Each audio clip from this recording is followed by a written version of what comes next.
to the MVP, the Mass Violence Podcast, the official podcast of the National Mass Violence Victimization Resource Center. I'm Dan Smith, the Director of Resources and Technology for the NMVVRC, and with me today is Amy O'Neil. Amy is a survivor of mass violence. She's a therapist, she's an educator, and she's a fellow podcaster. So she's got a lot more experience at this than I do, so I'm hoping she can walk me through the tough parts of this particular experience. But Amy, tell me a little bit about what happened when you ran your first Boston Marathon. Well, first of all, thank you for having this conversation, because personally I have a passion that the world at large better understand the survivor experience. I think it's the only way that we're going to help people, so thank you. That's part of what this podcast is designed to do, so great. So thank you. So my experience at my first Boston Marathon, as a lifelong triathlete, I actually did my first marathon in an Ironman. I had never run a full marathon until first Ironman. Yeah. And I managed to do it in 4 hours, so I thought, I can qualify for Boston if I don't ride my bike for 112 miles first. Or swim for however many miles 2.4. Oh my gosh. So I trained and I did that. I qualified for the Boston Marathon. So to me, it's a sacred space. I ironically suffered a back injury. I kind of got to the 2013 race by accident. I took the heat deferment from 2012 to rehab my back, and then there I was. So. Okay.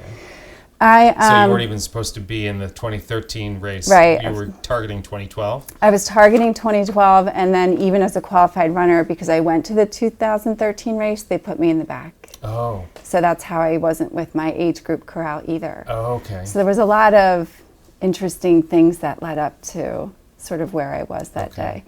But I was running the race just to finish, and I was right in front of the forum at the time of the second explosion.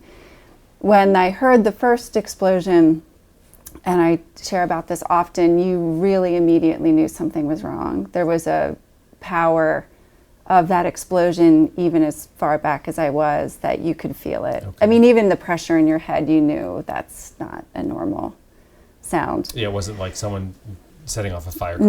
No, and the only thing I could think at the time was, did the sound system blow up? Because it was so concerning, actually. So as I was trying to figure out there was 11 seconds between explosions. The second one was just massive, directly to my left side. So I was probably in the middle of the street. Okay. So, immediately you can't hear temporarily, which is strange. Very disconcerting, I imagine. Disconcerting, and you're exhausted out the yin-yang, I assume. I mean, I don't know how, because it was near the finish line. It was near the finish line, and I was still recovering from injury. So the day before, my two girlfriends were with me, and we had actually had a martini lunch. I saw them at mile 17, and I said the martini was a really bad idea. Okay. And by the time I got to mile 26, I passed the 26-mile sign. That's the last thing I remember before the explosion happened. All right. And so when the bomb went off, I know from reading about your story a little bit, your reaction wasn't to sort of, hey, I'm going to power through to the finish line. It was, oh my goodness. And what did you do? Actually, it was so strange because I'm such an active, I've worked in tough situations. I've broken up fights. I worked in the detention center. I feel it, and I just really froze there. And part of the freezing was, I remember thinking that the first explosion happened, the second one was next to me, and I looked down the street behind me. I always get a little, and I remember thinking there's going to be another one, and if I'm going to die. And I had two young boys, so that was very, Sounds terrifying. It was terrifying. Yeah. So scanning the street to the left where the building, I could see that the windows had been blown out and the barricade was down. I could see some chaos on the sidewalk. And to my right, because I was between the two buildings, people were fleeing up over the barricade. And eventually I went over the barricade as well. So you basically got off the course and got off the course. Tried to avoid a possible third explosion, and and ran for my life. I was going to say, literally, I don't mean to be melodramatic, but you kind of ran for your life. And that statement carries so much more value and weight with me today than it used to, because there was a lot of shame about leaving. So, oh, really? Oh, gosh, yeah. So when I run for my life to be a mom to my children, that helps me right. feel like... You had a life to run too. Yeah. And responsibilities. And yeah. Okay, all right. You've sort of answered my next question, which was kind of what was going through your head while you were climbing and escaping, basically. So part of what happened to me, and I don't need to be graphic, but the explosion from the sidewalk had sprayed blood and debris on me, and some of it was not mine. So part of what I was doing was trying to figure out what happened, what it was and what happened, and just trying to get an understanding of your brain wants to know what's going on, and it didn't make sense. And I kept feeling like we were under attack. That was sort of where I landed in my head. And as I didn't know where I was lost. And the further you got away from that finish line, Boylston Street, people didn't know 2 or 3 blocks off. Is that yet. right? So, I'm bloody and running around like a crazy person. I'm sure strangers asking seeing you people on the street were like, how to get to "What's Stewart happened Street here?" or where's the W Hotel, and it took a while. Okay. So, but you did make it back to your hotel, and then what happened? I made it back to my hotel, and the doorman took one look at me and said, "What can I do?" I said, "You can get my car," with an explicative word.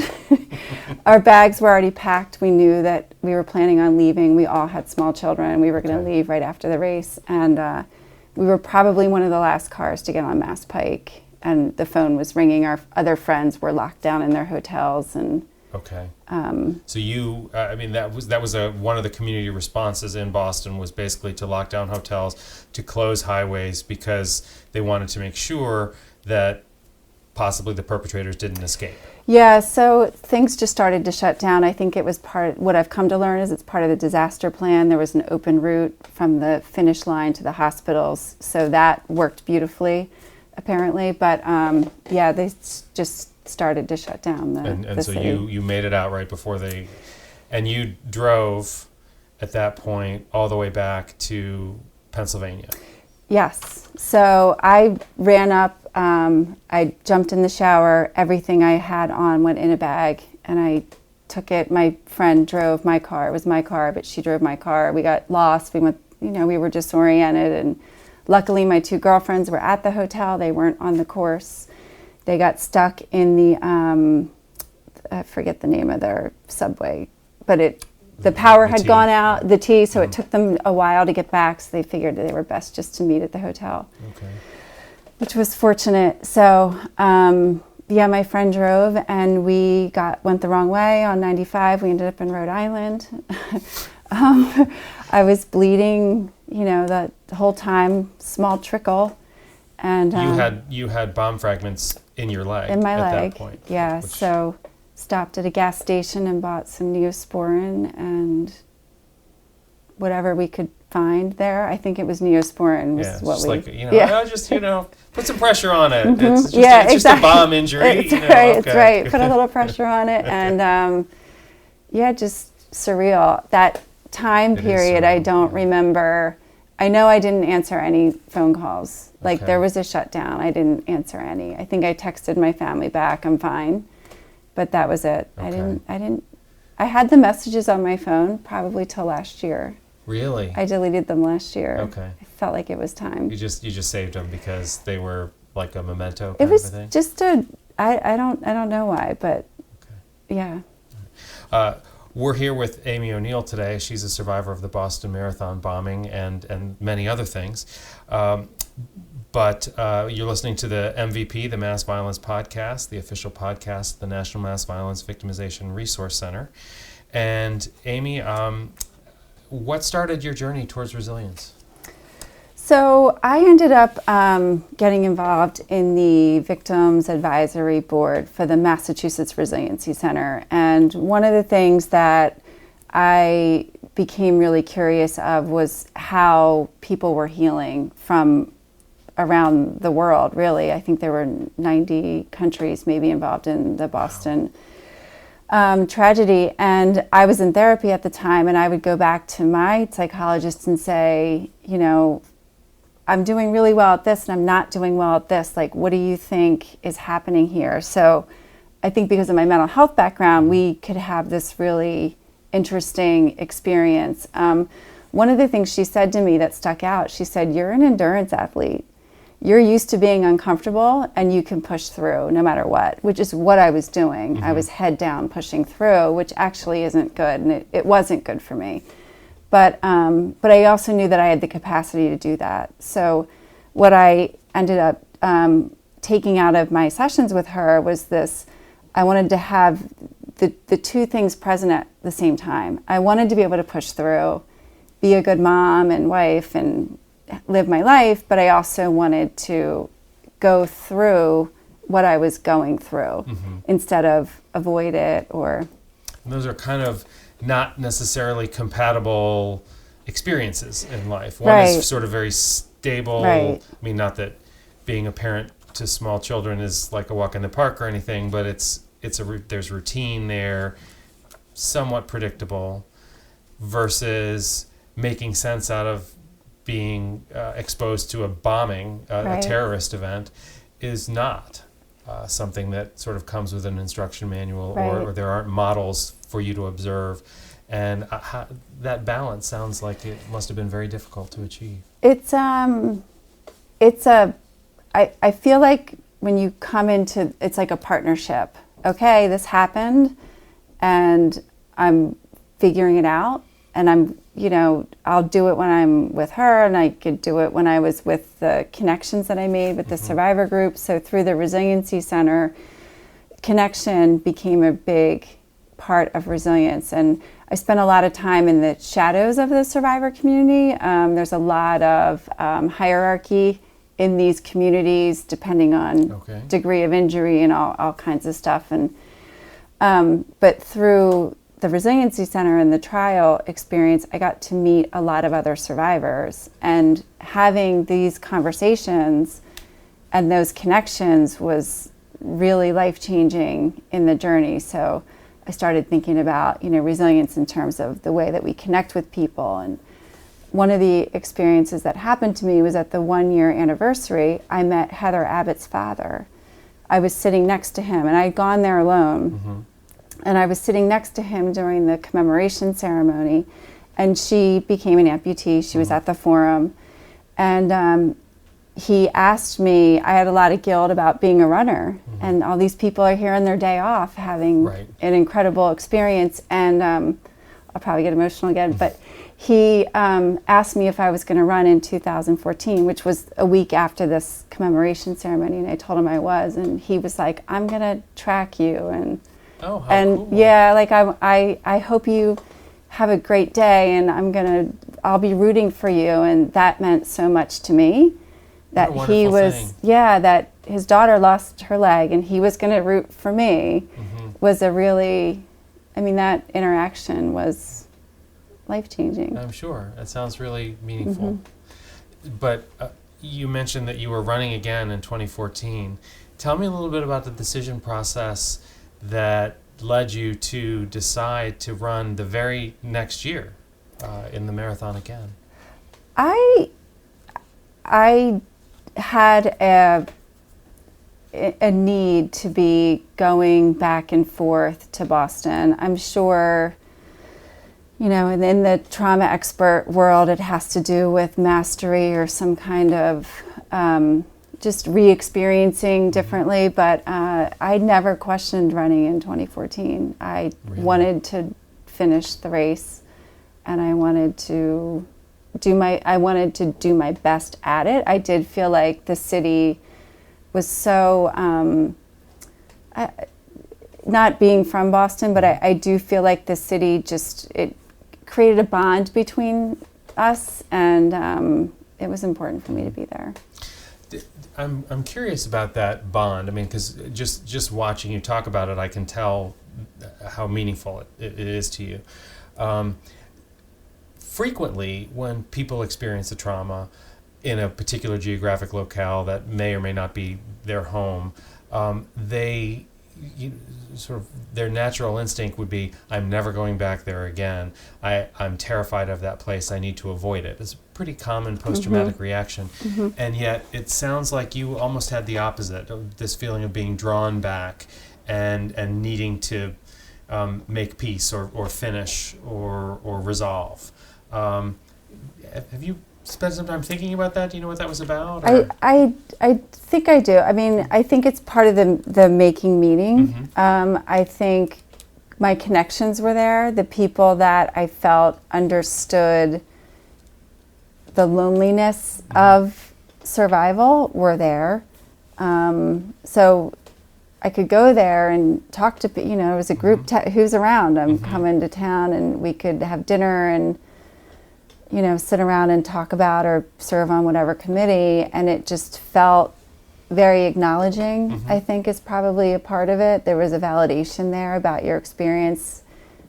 Part of being an outsider is, you're not there to do all the, I didn't go to any Red Sox games or, I didn't do any of that stuff. I didn't have. Focused. You weren't like a tourist in Boston. No, I didn't have access to that, and I didn't, Okay. that wasn't a part of it. But I think it was the connections with the people. And okay. You're listening to the MVP, the Mass Violence Podcast, and we're here with Boston Marathon survivor Amy O'Neil talking resilience and how she went from being exposed to a bombing one year, 365 days later, running and completing the Boston Marathon and gaining some mastery over that experience and sort of helping her move forward.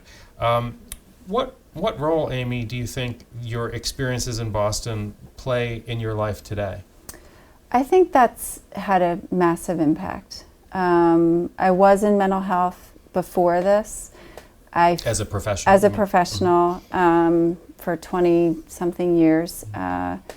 I've been very inspired, again, by people and what we're capacity and what we're capable of, and how when we have the opportunity to connect, to make meaning, to work through things, to have our dignity or justice restored, all these things that people can go through what they're going through, and there is another side. So that has been my motivation. I do feel very fortunate that I found an unbelievable psychologist professional to work with on that part of it. I feel like I have an opportunity to help give some of that back, train, or work with people in that regard, because I feel like I have a really intimate understanding of that Cool. experience. You've used the term making meaning a couple times in our conversation so far, and I'm wondering if you could expound on that a little bit and talk about, from your perspective, what that means. I think survivors or victims, whichever people prefer, feel a need to, this isn't a describable experience. It's hard to articulate why this happens. I think, think about a cancer diagnosis. It's an illness, even a natural disaster to some degree. We know that they happen. This is it's so hard to construct a narrative about why this would happen. Intentional. Yeah, just an intentional evil. And I think even when you think about, our case particularly, like to be living free and getting education and being on a college campus and having friends, to me, it just speaks to the degree of the ideology and radicalization that happens, that somebody could choose that. I know that's not your question, sorry. That's okay. But making meaning became about, I think, just under having a narrative for what you went through, why you went through it, how it impacted you, how it changed you, and what that means for me now. So for me, it's sort of the end result of the transformative process, right? if life is different, in what way? How do I, and I, to some degree, it's probably with my service now that I feel is important, and how I can help other survivors understand their journey. Cool. The process of transformation you describe, I think a lot of folks who've experienced, whether it's mass violence or some other kind of trauma exposure, oftentimes they do view themselves as transformed, but so often that transformation sort of takes on a negative connotation, right? I have been damaged by this. I have been, my life has turned for the worse because I went through this experience. And hearing to you talk about it, I don't get that sort of vibe at all from you. Did those thoughts ever occur to you? And if so, how did you transform that? How did you channel that into a more positive? I think that happens at some point along the process. You question. It's not just what you're dealing with, but how you're dealing with it that contributes to the overall feeling that somebody has about themselves. I also think that people don't want to have to be different. I don't want to go to the Eagles parade and feel like I want to go more than anything and then not want to go, and then my son's going, and can he go if I'm not there? I know a police officer in Philadelphia, take her number. It's just, it's not a way to live in that middle ground. Gotcha. So I think part of it is, coming through the middle ground to get to this other space where you can, I call it a partnership. I think it's a constant negotiation with how you're different and the way that you experience the world. And I think you're right. People get angry and stuck because they either don't have the language or experience of working through, or they're not in a place where they're being told to bounce back, to get over it, get back to business as usual. And I think sometimes having the permission that things have changed, that means you're going to see the world a little differently.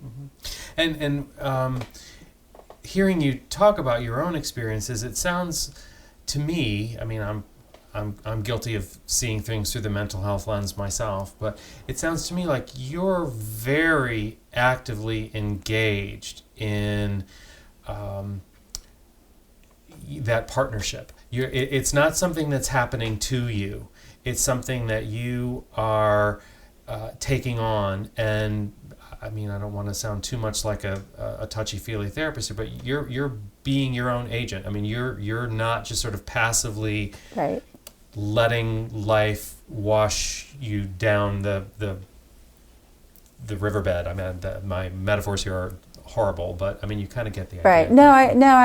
I agree. It is something that I want to be. So much is out of your control, right? This is something that I can be a part of. I want to be a part of it. I need to be a part of it to be able to not feel, I'm going to say like a victim, but I don't mean it, in the way that people say don't be a victim. I mean it in the way of like, I'm stuck in this place, right? So it's about just understanding it. Okay, this is happening. Right. So it's happening. It can happen to me and I can get frozen, or it's happening. What can I do about it?